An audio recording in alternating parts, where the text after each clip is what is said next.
أي كان يتورث أضرب وجهه.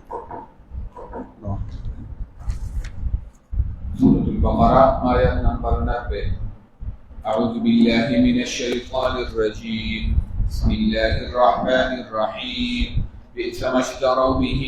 أنفسهم أن يكفروا بما أنزل الله بغيا أن ينزل الله من فضله على من يشاء من عباده فباءوا بغضب على غضب وللكافرين عذاب مهين. وإذا قيل لهم آمنوا بما أنزل الله قالوا نؤمن بما أنزل علينا ويكفرون بما وراءه وهو الحق مصدقا لما معهم قل فلم تقتلون أنبياء الله من قبل إن كنتم مؤمنين. صدق الله العظيم.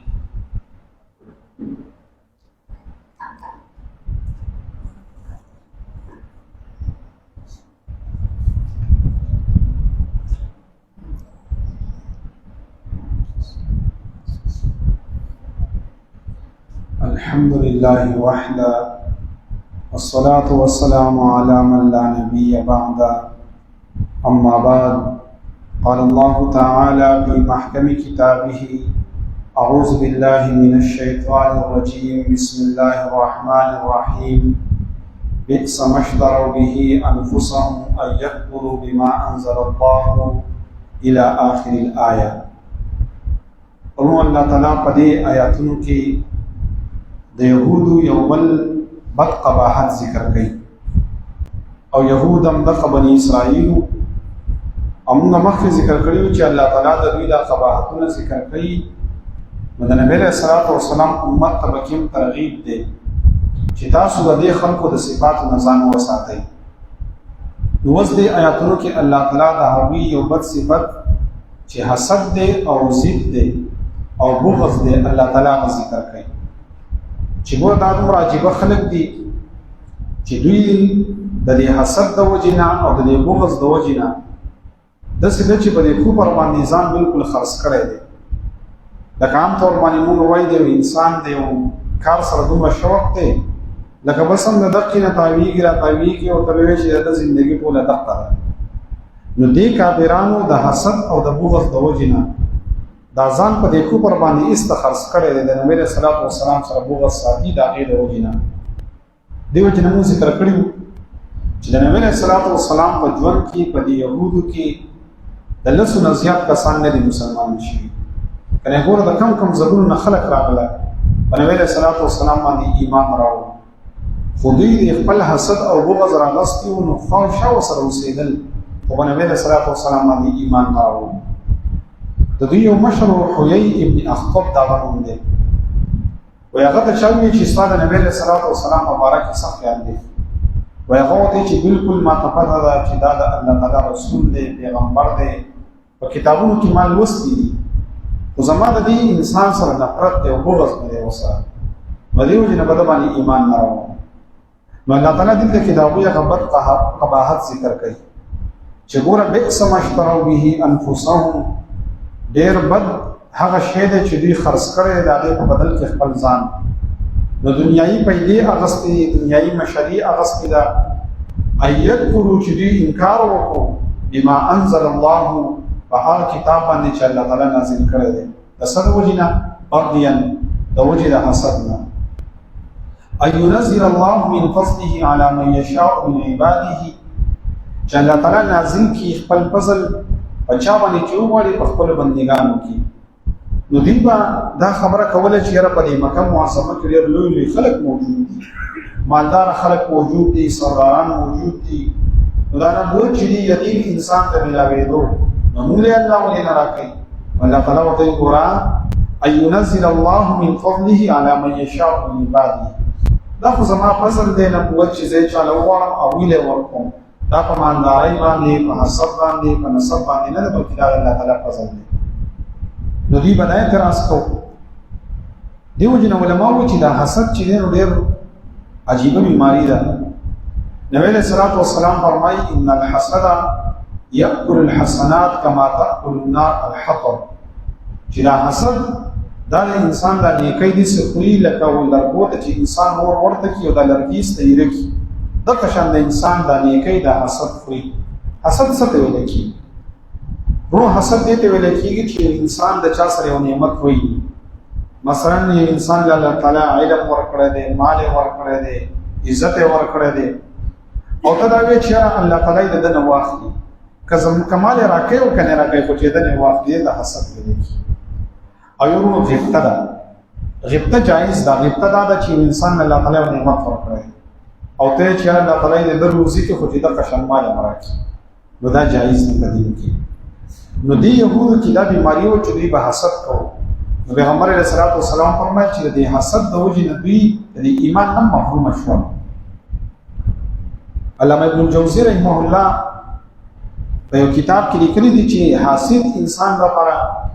بس دا یو مرض کافی دی چې د حسد کوونکي نو د بزان خوري همیشه لپاره. بس حاسدی انسان چې د کینهګر انسان بس د همیشه لپاره په ټینشن کې مبتلا وي. ولی لکه دا انسان خو نعمت نشي اخسته نو دی بلې کې ځان بخري. و دې وجنه شریعت مونږ ته دا وایي چې ګور د چا سره حسد مساده، د چا سره بغض مساده. اگر الله نعمت ورکړي دعا وکړه الله تعالی خیر وسی، بلکې د الله نه دعا وکړه چې الله تعالی دلم ورکړي او علم راکړه الله تعالی په دربار کې څه کمی نشته. نو حسدی انسان ډېر بد انسان دی. او علماء وایي چې دا حسدی انسان اصل کې د الله تعالی په فیصله باندې اعتراض کوي، ځکه دا څه الله تعالی تقسیم کړی نو دی وسره لګي او د هغه سره بغض ساتي، نو دا اصل کې د الله په فیصله اعتراض کوي چې دا دې له ولي ورکړي دي، نو دا نه ده پکار. او حسد یو دومره خطرناک بیماری ده چې د قابیل او د حابیل، د قابیل د آدم علیه السلام زوی دی او حابیل هم زوی دی. د قابیل د حابیل سره حسد پیدا شو، بغض سره پیدا شو، نو راولګي دوه غیسته کې مړ. نو اولنې قتل چې په دنیا کې شوی د هغه د حسد او د بغض د وجې شوی. نو ځکه الله تعالی فرمایل چې بقیا د وجې د حسد نه، د حسد د وجې د ایمان نه محروم دي. علماء وایي چې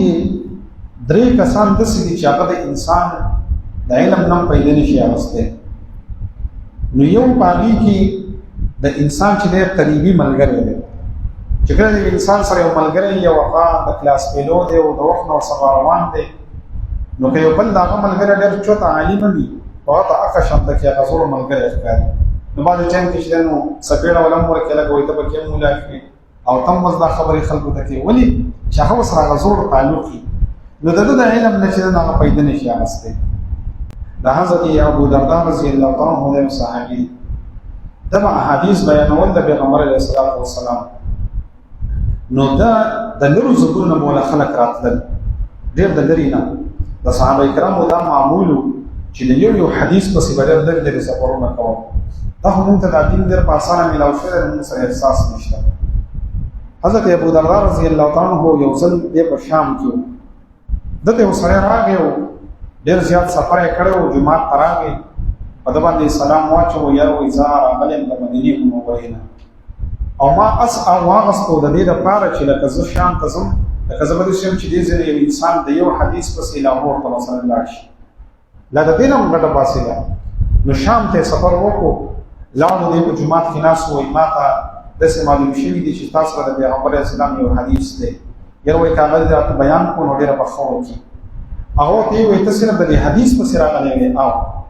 ناوله خو ورته یو حدیث بل وي، هغه بل حدیث ته وایم خو ما د نبی اسلام نه اورېدلی دي چې څوک د علم په طلب کې ووتو نو په هو فی سبیل الله د الله په لاره کې دی، تر دې پورې چې کور ته راغلی نه نو دا د الله په لاره کې دی. او بیا ورته وفرمایل چې د علم پسې راووتی نو چې څوک د علم پسې راووتو نو فرشتې ورته وزرې خورئ. او بیا ورته ووایي هغه حدیث زما سره د نبی اسلام دا دی چې پیغمبر علیه السلام فرمایي د اوږد حدیث ته یو ټکړه پکې دا ده چې من ستر مسلما ستره الله یوم القیامه، چا چې به مسلمان باندې پرده راواچوله الله تعالی به په دې انسان باندې د قیامت په ورځ پرده راواچوي. هغه ورته بس وایي دا حدیث مې درنه یادوو. نو لږ همدکې دمه شو او بیا روان شو مدینې منورې ته. حضرت عبدالله بن عباس رضی الله عنه د نبی علیه السلام د تره زوی دی. کله چې پیغمبر علیه السلام د دنیا نه پرده وفرمایله نو دی به تلو د خلکو نه به حدیث یادول. نو یو ځل وایي زه لاړم او ما ته پته ولګېده چې یو د محدث سره یو حدیث دی تاسو اندازه لګوئ چې د صحابو په دې حدیث او په دې قرآن په دې دین باندې ځان څومره کړولې وزه چې لاله مونږ وایي چا ماته وی چې کوم محدث دی او استاد هغه د ټیم کې د غرمې آرام کوي نو ته مو ته لګي انتظار کې نو د نبی صلی الله علیه وسلم دا ترس وی چې دین وای دا وای زبرسته کې دا غره دروازې خواته ویني چې نو ولا او دا عربو کې په دې غرمې ټیم کې بادونه الوزي وای شګیر الوتی او زما په سر کې ټول راغلي خو ځناسو چې هغه محدث په خپل باندې راووتو چې کتل په دروازه کې ځناسو مو ډېر سخت خپشو چې کله کوم وخت نه ناسسته په سر کې خودلی هم او ما چې زما ډېر وخت شو خو چې ما چې تاسو آرام وکړئ راوځئ بیا خو چې ګوره تاسو د پیغمبر اسلام ته تاسو ما ته به ویل ما به خوب قربان کړی سره راوته وي ما چې نه دا علم بیا دې بیا چې ګوره زه طالب یم نو زه به تناس یم دا علم قدر او د خلقو سره وخت چې نو دا مونږه حارث د حافظان راکاږي وای راځي یو ټکی دوی زده کوي یو یې تختی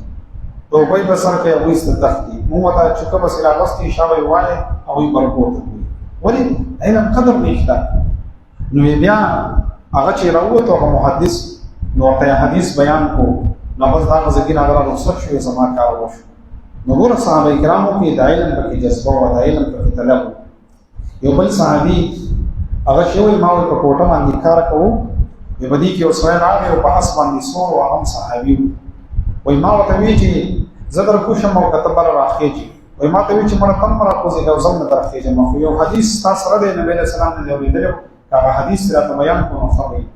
نو هغه حدیث وین بس وای د خپل اس هغه سوالې راټاو او واپس په مخ باندې لاړ بس وای دې په سره راغلی نو یو حدیث وځي صحابه کرام راځي نو خبره مې نه کوله چې ابو درداء رضی الله تعالی عنہ حدیث بیانول او د لري نه خلق راغلي وتناسو او په دې کې بهر د جمعات نه داغه ملګری او داغه گاونډیان او وی بهر شور او لوبي کولې یو سره په سلام او ته د الله بندګان او موږ پسې کم کم ځګی نه راغلي ناس یو ته حدیث راته بیانې وي تفسیر دومره قدر نشته چې ګوره تاسو دې کې شور کوي او لوبي کوي نو مطلب یې خبرې دا چې د انسان د علم نه خپل ملګری چې کوم دی چې رشتہ دار یو ملګری اکثر ته هغه پیدا نشي راځي ځکه هغه باغ په شان د کې کلمه وي دا پلان کې او یو علما وایي چې د انسان بیبي چې کومه ده وای دا د انسان د علم نه پیدا نشي راځي وای ځکه چې د هغه سره د انسان د سیو تعلق کی چې هغه ډیرم زیات لوی عالم شنو پیدا ته ډیر نشي راځي اشرف علي تانوی رحمه الله د هندستان کې علم تر شوی ډیر بزرګ او د تصوف یو لوی امام دی نو هغه مریدان او ته حضرت صاحب ډېر قدر وکړو یو ځل اوی د مریدان لاړو سره کور کې سپکارو داغه بیبي راووته وی حضرت صاحب چې دا شعر کوي کوم حضرت صاحب اشرف علي تنویر رحمه الله ما او یا خبر سي حضرت صاحب دې هغه ځان ته پیر وای خدای دې یو خاصه خپل به کې وای زمونه هغه پیرانو کې راوسته شی وخت ورځي سیده اجي کله راغی نو ورته یې راو استاد هغه بیبي خو دې زیاته بد زبانه ده نو شبای تنویر رحمه الله او دې الله تعالی شماره د مرتبه را کړی دی وایي را کړی بس دا لیکي وي زره دې تکلیف برداشت کوم الله تعالی د مرتبه دی وایي را کړی ودا شند کې بزرګ انسانو نو هغه ډیر زیات لکه دی وی ته وی چې زړه الله تعالی وایي ما ز بزرګ ما او چې نه دي نه یو ځل وی چې راځو ته خپل کرامت کار کوم اوس په جنا نماز باندې کې نه ستوره دی کور د پاسه د هوا باندې تیر شو چې کله د کور ترانه نبی بي وته ما وي تم ځان ته گزاروي اوس وي ګوره یو انسان په هوا باندې په جنماز باندې راوړي تم چې څه گزارږي د خوان وته وی چې په الله قسم چې دا زوم مکنه وی خاصه کړي چې کو وو کې دي مطلب دا چې راکاغه گزارږي څه ده هغه نه نو یو د انسان بي چې کومه ده هغه د انسان د علم نه پیدا نشي حاصل او دریم حاسدي انسان چې کوم انسان کې حسد موجودي کنه هغه ستاره علم نه پیدا نشي اسکوي ځکه چې هغه په ځل کې چوي نو کته ته قرآن بیانې کته حدیث بیانې نو هغه جماعت دا له اوس دې انسان ته ور دې اوس ما ته خبرې کوي لکه اوس دې پر چې نو حدیث بیانې اوس دې قرآن بیانې لہذا حسدي انسان ته پیدا نه ملوي او د خدای شان دی چې زمونږ څومره نیکان خلک دی علماء کرام دي الله تعالی په دې کې دا ماده لګړي زیاته خوږه دوی چې دې کنه لکه تاسو فرای مو به خیر دی عوام خلک چې نو هغه بیان ته په شوق باندې په جنازه کې په یو سکی او چې کله د عالم مولوي صاحب بیان وکړو نو ته یو د بل عالم نه تاسو کوی مولوي صاحب څنګه خبرې وکړي ما اوس نه کړی وړي نه بس نو دا ماده په ممکن او بل زمون په علماء کرامو کې اتفاق نشته د هر چا چې د تنظیمونه شته د هر چا یونین شته علماء کرام یونین نشته اتفق العلماء على الا يتفقوا علماء په دې خبره اتفاق کړی چې موږ څه متفق نشو په یو خبره اتفاق کړی نو خدای پاک دې موږ ته هدایت نصیب موږ ته دې الله هدایت نصیب نو دلته کې الله تعالی فرمایي چې ګوره بغيا د وجه د حسدنا أن ينزل الله من فضله على من يشاء في نازل کې الله تعالی خپل فضل په شا باندې جوړ وړي من عباده نو فباءوا بغضبنا على غضب دوی د یو غضب د پاسه په بل باندې اخته شو علماء د دې څه مطلب دی و یو مطلب دا دی چې مخکې د سړي عبادت کړو او د پاسه په نبی له صلوات و سلام باندې کوبر وکړو نو د یو غضب باندې اخته چې په بل مخته شو یو د دې مطلب دا دی چې به حضرت عیسی علیه السلام هم کوبر کړو نو یو غضب او په نبی له صلوات و سلام هم کوبر وکړو نو دویم غضب یاد دی چې په انجیل باندې هم کوبر کړو او په قران مجید باندې د يهودو کوبر وکړو نو په یو غضب د پاسه په بل غضب باندې اخته شو او امام رازی رحمه الله وایي په دې کې همیشوالي ته اشاره ده خلک کوئی د یو بلا د پاسه په بل وروړي دي لکه یک نشو دو شو دیو خبره نشو بل شو یو مصیبت نه بل شو امام رازی رحمه الله د مطلب دی چې دوی همیشه د پر په غضب کې یو غضب کله چې الله تعالی خنزیران جوړي کله شادوغان کله پیتندر راوړي کله یو څه کله بل څه بس په غضب کې اخته دي بیا الله تعالی فرمایي ولل کافرین عذاب مهین د کافرانو د پارس په کوم کې عذاب دی نو لمو چې الله خو العذاب ورکي خدا سپکون کې ولولي ورکي وای راغي وجه داله چې دی په دنیا کې حسد کوو تکبر کوو په حسد کې دا کارم دی چې څوک حسد ستاسو سره کوي نو په تکبر هم کوي نو په حاسدي انسان کې تکبري نو چې دی په دنیا کې تکبر وکړو نو الله تعالی به په آخرت کې ذلیل کی څنګه به ذلیل کی حدیث شریف کې راغلی دی چې دا کم خلک په دنیا کې متکبر دي او تکبر کوي و الله تعالی به د قیامت په ورځ باندې د میګیان په شکل کې را پاسه دا سره میګیان شي نو خلک به خپل دی او روان به یو دوی ته په ذلت په نظر باندې ګوري بیا حدیث کې راغلی دی چې الله تعالی به په جهنم کې یو کند ده بولج یا بولس راغین ده وای دا د سکند ده چې دا نور جهنم راغې نه پناه وړي دومره سخت عذاب دی پکې الله تعالی به متکبرین خلق دقه کم دي تداخل او الله تعالی به کوئی عذاب مهین عذاب پکون کې دي څنګه په دنیا کې تاسو ځان ډیر زیات نه کوي او د حسد وضاحت الله تعالی په خپل باندې کوي چې ګوره دی يهودو ته بکله ویل شو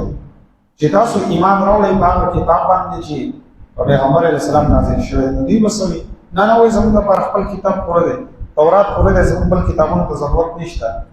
لکه نن سبا چې چاته خبر وکړي نه وای زما د خپل عقل پوره دی یا بس ما ته خبرې ترې مکو نو دلته کې بلی يهودي وي زموږ خپل تورات پوره دی الله تعالی وته وی ګوره ولې په قرآن کې هم د نوري خبرې نه دي خو د تورات تصدیق کوونکې په تورات کې هم عقیده د آخرت ذکر ده په قرآن کې هم ذکر ده په تورات کې هم د نبی له سلام صفت ده په قرآن کې هم ده نو تاسو په دې کې هم دروغجن یې کدا سوای چې نو تورات منو نو په تورات کې هم د نبی له سلام صفت ده یو بل دا چې په تورات کې الله تعالی ذکر کړی چې پیغمبران باندې شهیدان کوي نو که تاسو په خپل خبره کې صادق یې نو تاسو پیغمبران ولې شهیدان کوي دي پیغمبران وجلی دي الله تعالی وته یې سي باندې کوي نه خپل کتاب باندې او نه تاسو دا کتاب باندې الله تعالی په دې باندې غضب کړي او الله تعالی ول ذکر عذاب وکړي نو په دې دوه آیاتونو کې الله تعالی د يهودو یو غټ قباحت ذکر کو چې هغه حسد دی او بغض دی دا حسد او د بغض د وجې نه ایمان نه راوړي دې الله تعالی دا قباحت ذکر کوي خمو ته په ترغیب داله چې ځان د حسد نه ساتي ځان د بغض نه ساتي ځان د تکبر نه ساتي عاجزي کوي د علم طلب کوي الله تعالی په دې ډیر ستر کی او کتاوی چې زه پوره یم او زما ستاسو خبر ته ضرورت نشته قرآن ته ضرورت نشته او حدیث ته ضرورت نشته دا تصور منګي وي اخرت ته بلار شي سره بس ونه کوي عاجزي وکړه الله تعالی موږ کې عاجزي راوړي به سمشترو ډیر بد دی هغه شی چې خرڅ کړی دی دوی دا غي په بدلن کې خپل ځان ايکفروا چې انکار کوي بما انزل الله هغه کتاب چې الله تعالی نازل کړی دی بغیا د وجې د حسد نه ان ينزل الله چې نازل کړي الله تعالی من فضله فالفضل على من يشاء وچاوانی چوغاڑی من عباده تخبر بندگانونا فباؤوا بأختشوا بغضب وغضب باندی على غضب دپاس دبل غضب وللكافرين او دپار دا کافرانو عذاب مهین عذاب سپکون کے دے وَإِذَا قِيلَ لَهُمْ حرکل چوئل شدویتا آمینو ایمان راوڑی بما انزل اللہ فحقا کتاب نازل کر اللہ تعالی قالوا وَإِذِي نُؤْمِنُ من یقین کو بما انزل علینا فحقا کتاب نازل کر شوئے دے امونگ باندی ویکفرون الانکار کو بما وراءه لدین ما سوا چکم کتاب ندی وهو الحق او حال لا دے چدا قرآن مجید حق دے مصدقا لما تصدیق کون کے دے دہا کتاب معهم چې د دوی سره دی قل ورته ووایه پیغمبر علیه السلام فلم تقتلون ولې تاسو شهیدان کول انبیاء الله پیغمبران د الله تعالی من قبل مخکې د دې نه ان کنتم مؤمنین تاسو مؤمنان یئ الحمد لله رب العالمين والعاقبة للمتقين والصلاة والسلام على رسوله محمد وعلى آله وأصحابه أجمعين اللهم أحسن عاقبتنا في الأمور كلها وأجرنا من خزي الدنيا وعذاب الآخرة ربنا تقبل منا إنك أنت السميع العليم وتب علينا يا مولانا إنك أنت التواب الرحيم برحمتك يا أرحم الراحمين